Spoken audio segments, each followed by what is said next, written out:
যাক, চাটুজা তাহলে এতদিনে এক লাইন লেখা মেসেজ একটি বউকে করেছে, নাহলে তোমার মেসেজ বাবারে কি হ্যাঁ ও ইয়ার বাইরে তো কখনো দেখলাম না যে এক লাইন লিখে মেসেজ করলে তুমি।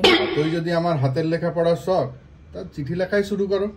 হ্যাঁ, এটা একটা ভালো কথা বলেছো, চলো চিঠি লিখি গা। পাগল টাগল হলে নাকি? দেখ পাগলের কি রয়েছে, তুমি এখানে বসে লিখো, আমি রান্না করে যাচ্ছি লিখতে। আর লিখো লিখো লিখো প্লিজ, এই 2 লাইন লিখবে তাহলেই হবে। লাইন আসছি আমি।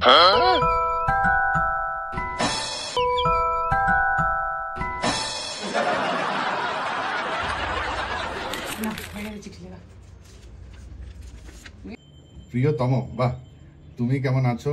অনেক সময় হয়ে গেছে আমাদের মধ্যে দেখা হয়নি। রাতে অফিস থেকে আসার সময় নুন 1 প্যাকেট, চিনি 500 গ্রাম, হলুদ 1 প্যাকেট নিয়ে আসবে। দারুণ চিঠিটা লিখেছো, দারুণ। আচ্ছা শোনো না, তুমি আমার চিঠিটা পড়ো। না পড়ি না। প্রিয়তমা, ও আরে প্রিয়তমা আবার।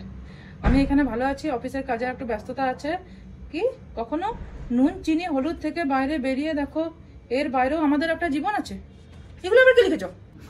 তোমারই চিঠির উত্তর দিয়েছি আমি। তুমি আগে থেকে কি করে জানলে যে আমি চিঠিতে কি কি লিখেছি? তোমার তো আমার জানা আছে, ওই মোল্লার দর মসজিদ তক্ক, তার বেশি কিছু তুমি করতে পারবে না। তুমি তা কি করবে চাটুর্য?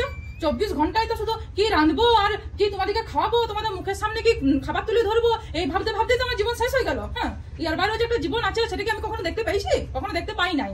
তাই চিঠিতে এইসবই লেখা বেরিয়েছে।